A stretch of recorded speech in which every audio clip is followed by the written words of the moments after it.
beautiful spirits. Welcome to Queerllionaire. I wanted to take a moment to kind of talk to you about why I started Queerllionaire. And I want to first share a few things about myself. One of which is that for many years I was an activist in the LGBTQ community. And it started actually at the height of the HIV and AIDS epidemic. And then I used to work at the Human Rights Campaign as a national field organizer. So at the heart of who I am an activist. But I bring to the table lots of, over 30 years of business administration skills in all areas and aspects of running a business. And the truth is, over the last couple years, I've really been thinking about what it is I want to do in the world and what is the impact I want to make. And I've been dipping in and out of trying different online business ideals and doing coaching and financial management and marketing. And I used to do graphic design and branding and all these kind of operations support, capacity building, strategic planning, leadership training. I've done all these really different things, and I kept really struggling with, well, what is that kind of one cohesive ideal that's not only something that speaks to my core, but also is a viable business adventure. And it kind of came to me real suddenly. I was sitting on the couch and I was struggling, and I was like, honestly, this is what I said. I said, God, you need to tell me what I need to be doing, and I need you to tell me like right now. And I don't need you to be playing around. I don't want to be having to try to guess, and I don't want I didn't want anything like, how you have to kind of, you get an ideal, like, something, I don't know how to explain it, but it's like, it's not exactly the thing, but you should be able to interpret it or somehow figure it out. I was like, no, I want straight shooter stuff. Don't play. Give it to me real. And so I was watching TV, and then I turned the TV off because I was frustrated. Then I turned the music on, I turned the music off, and then I just sat there. And I said, what is it that you want to do in the world? And a memory came back to me. And it was at a time in I think it was early to mid 90s, and I was a buddy. I used to go to Full Truth Unity Fellowship Church, was in Detroit, Michigan. And they had this program where you became a buddy. And a buddy is somebody who visited men who were spending their last days in hospice. They had been released from the hospital, and it was clear, that they were kind of in their final days, and so then they would spend their last days at the hospice. And so I was a buddy, and I would go visit them, and I would spend time with them before they made their transition. Because a lot of times, which always really pained me, that, all their family and their friends and their loved ones, and for me, even the community had abandoned these men. But I was just glad that I was blessed and honored with opportunity to at least let them know that they were loved, and let them know that they didn't deserve this, but that they had somebody there who would be with them through the transition. So I had buddies. I had several buddies, because the thing about having a buddy is that you would have a buddy, and then next thing you know, your buddy had transitioned. So then you get a new buddy. And so I went through a lot of buddies. But one day I remember I went to the hospice, right?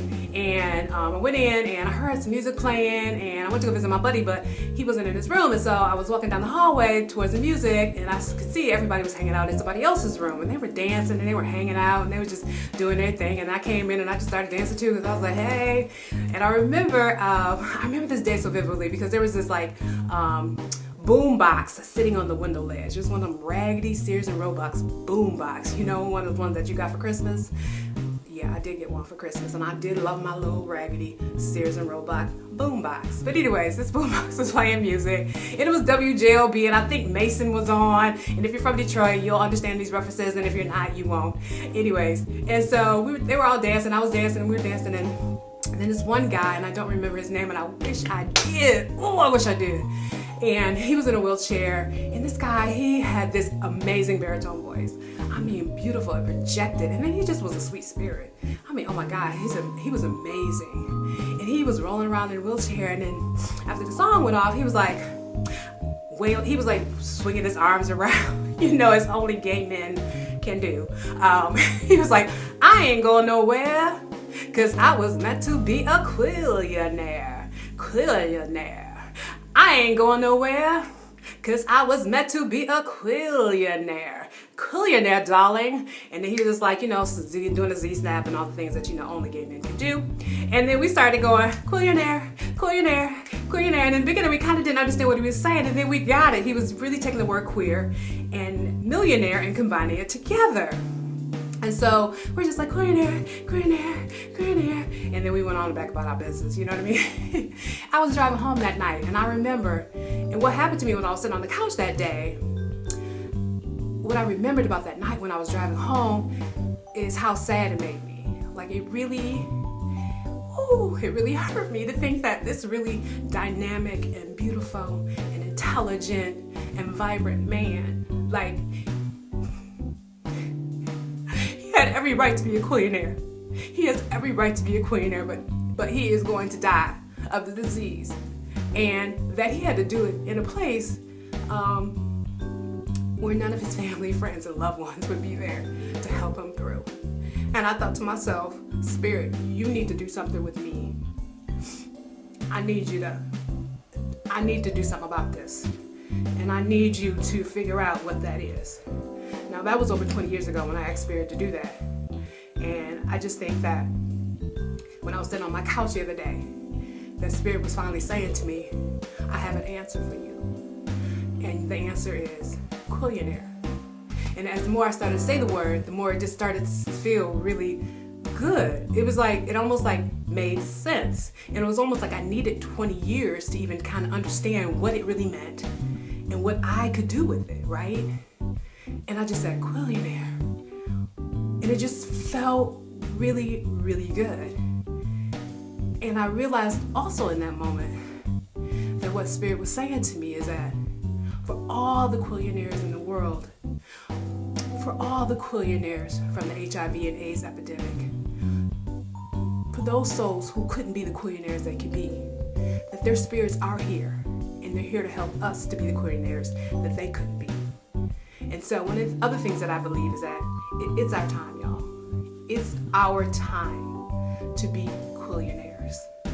And that not only is it our time, but we have the help and the support of those spirits who went before us, who are now here saying, do what I couldn't do. I need you right now to do what I couldn't do. And so that's why I started Queerllionaire. Because I wanted to take, my over 30 years of being able to, 30 years of experience in running businesses and doing different aspects of business. I mean, I have so much experience. Look on my LinkedIn profile and you'll see. And as well as my activist, kind of the part of me that just won't go away, right?